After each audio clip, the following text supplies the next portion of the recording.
Hello viewers, welcome to জ্ঞান সমগ্র। আজকের এই ভিডিওটিতে আমরা আলোচনা করব ত্রিপুরা টেট অর্থাৎ টি টেট 2025-এর জন্য সিডিপি অর্থাৎ চাইল্ড ডেভেলপমেন্ট অ্যান্ড পেডাগজির খুব গুরুত্বপূর্ণ কয়েকটি প্রশ্ন উত্তর নিয়ে। তো এই ভিডিওটি পেপার 1 এবং 2 উভয়টির জন্য গুরুত্বপূর্ণ। তো তাহলে চলুন শুরু করা যাক। তো এখানে প্রথম প্রশ্ন, বংশধারার প্রভাবকে প্রতিষ্ঠিত করার জন্য গেলটন যাদের উপর পরীক্ষা করেন তারা হলো কালিকক পরিবার, না জিউক পরিবার, না আমেরিকার কয়েকটি বিখ্যাত পরিবার, না ইংল্যান্ডের কয়েকটি বিখ্যাত পরিবার।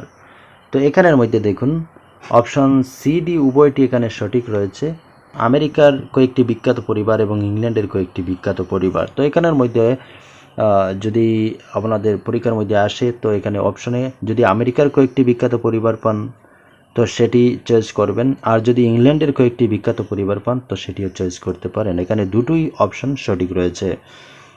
পরের প্রশ্ন, নিম্নলিখিত মনোবিজ্ঞানীদের মতে কে পরিবেশবাদী বলে খ্যাত? টারম্যান, না কেটেল, না গোডার্ড, না ডাগডেল। তো রাইট আনসার এখানে কেটেল, অপশন বি। পরের প্রশ্ন, নিচের কোনটি সঠিক? এখানের মধ্যে সঠিক কোনটি রয়েছে? ব্যক্তি জীবনে বংশ দ্বারা এককভাবে কার্যকরী হতে পারে, না ব্যক্তি জীবনে পরিবেশ এককভাবে কার্যকরী হতে পারে। অপশন সি, ব্যক্তি হলো বংশধারা এবং পরিবেশের গুণফল। অপশন ডি, ব্যক্তি হলো বংশধারা এবং পরিবেশের সমষ্টি। তো রাইট আনসার এখানে হবে ব্যক্তি হলো বংশধারা এবং পরিবেশের গুণফল। পরের প্রশ্ন,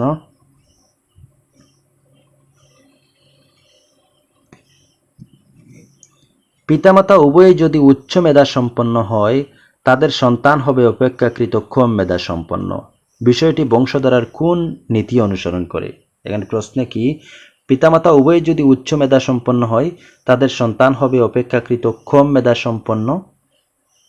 তো এটি বংশধারার কোন নীতিটি অনুসরণ করে?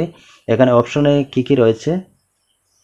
অপশনে রয়েছে সাদৃশ্যের নীতি, না বৈসাদৃশ্যের নীতি, না রিগ্রেশন অর্থাৎ গোড়াভিমুখী নীতি, না উপরের সবগুলি। তো এখানের মধ্যে যে নীতিটা অনুসরণ করে তো সেটি হচ্ছে রিগ্রেশন বা গোড়াভিমুখী নীতি।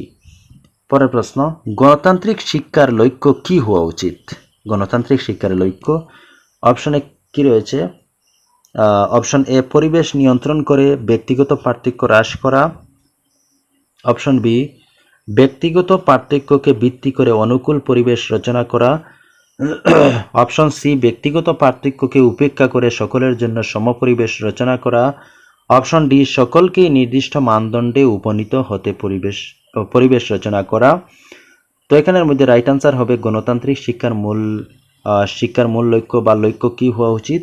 তো ব্যক্তিগত পার্থক্যকে ভিত্তি করে অনুকূল পরিবেশ রচনা করা, এটি লক্ষ্য হওয়া উচিত। ব্যক্তি জীবনে জৈবিক বংশধারা এবং সামাজিক বংশধারার মধ্যে অপশন এ, জৈবিক বংশধারার গুরুত্ব অপেক্ষাকৃত অধিক। অপশন বি, সামাজিক বংশধারার গুরুত্ব অপেক্ষাকৃত অধিক। অপশন সি, সামাজিক বংশধারা কথাটি অর্থহীন, না উভয়ই একই গুরুত্ব। তো এখানে রাইট আনসার হবে উভয়ই একই গুরুত্ব, অর্থাৎ ব্যক্তি জীবনে জৈবিক বংশধারা এবং সামাজিক বংশধারা উভয়টি একই, উভয়টির গুরুত্ব সেম রয়েছে। পরের প্রশ্ন, নিচের কোনটি সঠিক নয়? এখানের মধ্যে ভুল কোনটি রয়েছে? বংশধারা ও পরিবেশ সম্পর্কে জ্ঞান শিক্ষককে নিম্নোক্তভাবে সাহায্য করে।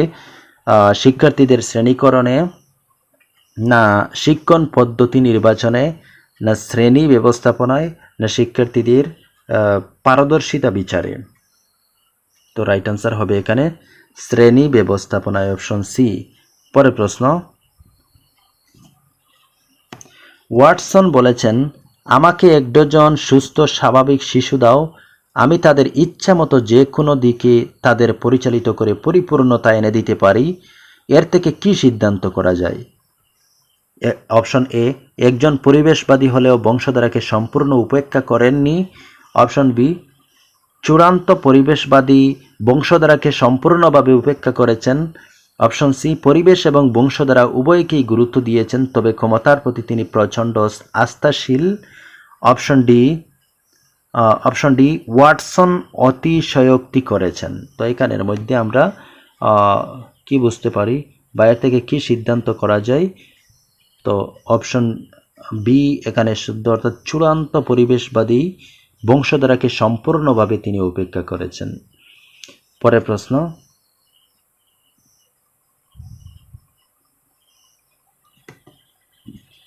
দুজন শিশু যদি সব দিক থেকে প্রায় সদৃশ হয় তাহলে বলা যায় যে কি? অপশন এ, ভিন্নকোষী যমজ একই পরিবেশে বেড়ে উঠেছে। অপশন বি, সমকোষী যমজ ভিন্ন পরিবেশে বড় হয়েছে। অপশন সি, সমকোষী যমজ একই পরিবেশে বেড়ে উঠেছে। অপশন ডি, ভিন্নকোষী যমজ ভিন্ন পরিবেশে বেড়ে উঠেছে। তো দুজন শিশু যদি সব দিক থেকে প্রায় সদৃশ হয় তাহলে বলা যায় যে সমকোষী যমজ একই পরিবেশে বেড়ে উঠেছে। পরের প্রশ্ন, জিন বাহিত না হওয়া সত্ত্বেও মানুষ বংশ পরম্পরায় নির্দিষ্ট রীতিনীতি, সংস্কার, প্রথা ইত্যাদি মেনে চলে বা অনুসরণ করে। আধুনিক শিক্ষা মনোবিজ্ঞান তাকে কি বলে? বা অপশনে সামাজিক বংশধারা, অপশন বি সাংস্কৃতিক বংশধারা, অপশন সি সামাজিক সাংস্কৃতিক বংশধারা, জৈবিক বংশধারা। তো রাইট অ্যান্সার এখানে হবে অপশন বি, অর্থাৎ সাংস্কৃতিক বংশধারা। অপশন বি এখানে শুদ্ধ। পরের প্রশ্ন, কোনটি সঠিক নয়? এখানের মধ্যে ভুল রয়েছে কোনটি? অপশন এ শ্রেণীকক্ষের পরিবেশ, অপশন বি বিদ্যালয়ের পরিবেশ, অপশন সি পারিবারিক পরিবেশ, অপশন ডি সামাজিক পরিবেশ। তো এখানের মধ্যে কোনটি সঠিক নয়? নিম্নলিখিত পরিবেশগুলির উপর শিক্ষকের নিয়ন্ত্রণ থাকা প্রয়োজন। কোনটির ক্ষেত্রে? তো পারিবারিক পরিবেশের ক্ষেত্রে অপশন সি এখানে শুদ্ধ রয়েছে। এক পুরুষের অর্জিত বৈশিষ্ট্য যদি পরবর্তী পুরুষ অনুশীলন করে তাহলে জিন সম্পূর্ণভাবে প্রভাবিত হয়। কোনোভাবেই জিন প্রভাবিত হয় না, আংশিকভাবে প্রভাবিত হয়। কোনোটি সঠিক নয়। তো এক পুরুষের অর্জিত বৈশিষ্ট্য যদি পরবর্তী পুরুষ অনুশীলন করে তাহলে জিন আংশিকভাবে প্রভাবিত হয়। এখানে অপশন সি রাইট আনসার। পরের প্রশ্ন, শিশু জৈবিক উত্তরাধিকার নিয়ে জন্মগ্রহণ করে এবং সামাজিক উত্তরাধিকারের মধ্যে জন্মগ্রহণ করে। উক্তিটি করেছেন কে? Woodworth, Stanford, Galton, Terman. তো রাইট আনসার হবে অপশন বি, অর্থাৎ স্ট্যান্ডিফোর্ড।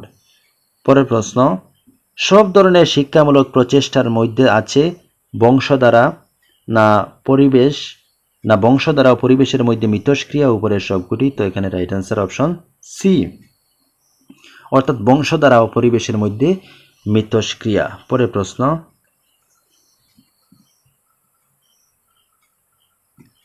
নিম্নের কোন বৈশিষ্ট্যগুলি বংশধারা কর্তৃক নির্ধারিত হয় কোনটি?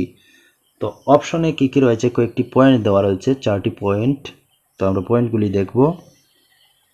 অপশন পয়েন্ট 1 বর্ণান্ধ, পয়েন্ট 2 রক্তের গ্রুপ, পয়েন্ট 3 চোখের রং, পয়েন্ট 4 শিক্ষাগত পারদর্শিতা। তো এগুলির মধ্যে বংশধারা কর্তৃক নির্ধারিত হয় কোনগুলি? তো এটির ক্ষেত্রে রাইট অ্যান্সার হবে দেখুন বর্ণান্ধ, রক্তের গ্রুপ, চোখের রং। এখানের মধ্যে শিক্ষাগত পারদর্শিতা এটি কিন্তু এর মধ্যে আসবে না। তো সেক্ষেত্রে 1, 2, 3 অপশন এ তে রয়েছে, তার মানে অপশন এ রাইট অ্যান্সার। পরের প্রশ্ন, শিক্ষকের কর্তব্য হলো বংশধারা সূত্রে প্রাপ্ত বৈশিষ্ট্যগুলি সম্পর্কে শিক্ষার্থীদের সচেতন করা। অপশন বি শিক্ষার্থীরা যাতে নিজেদের ক্ষমতা ও দুর্বলতা সম্পর্কে সচেতন হয় সে ব্যাপারে সাহায্য করা। অপশন সি অনুকূল পরিবেশ গড়ে তুলতে সাহায্য করা। উপরের সবগুলি শুদ্ধ। তো এখানের মধ্যে উপরের সবগুলি শুদ্ধ রয়েছে। ব্যক্তিগত পার্থক্য কেন্দ্রিক শিক্ষণ পদ্ধতিগুলি হলো প্রজেক্ট পদ্ধতি, ডাল্টন পদ্ধতি, প্রোগ্রাম ইনস্ট্রাকশন পদ্ধতি। উপরের সবগুলি শুদ্ধ। তো এখানেও উপরের সবগুলি শুদ্ধ রয়েছে। পরের প্রশ্ন,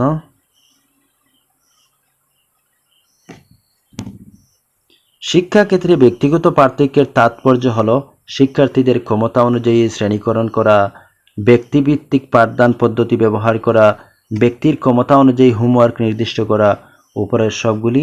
তো এখানে আমাদের শিক্ষাক্ষেত্রে ব্যক্তিগত পার্থক্যের তাৎপর্য হলো উপরের সবগুলি ও সেগুলি কি কি? শিক্ষার্থীদের ক্ষমতা অনুযায়ী শ্রেণীকরণ করা, আর ব্যক্তিভিত্তিক পাঠদান পদ্ধতি ব্যবহার করা, ব্যক্তির ক্ষমতা অনুযায়ী হোমওয়ার্ক নির্দিষ্ট করা। তো এখানে তিনোটি অপশন সঠিক রয়েছে, তো সেই জন্য এটি অপশন ডি। তো ভিউয়ার্স, যদি ভিডিওটি ভালো লাগে অবশ্যই লাইক শেয়ার করবেন, আর পরবর্তী এভাবে আরও ত্রিপুরা টেট রিলেটেড ভিডিও পেতে অবশ্যই চ্যানেলটি সাবস্ক্রাইব করে পাশে থাকবেন। ধন্যবাদ।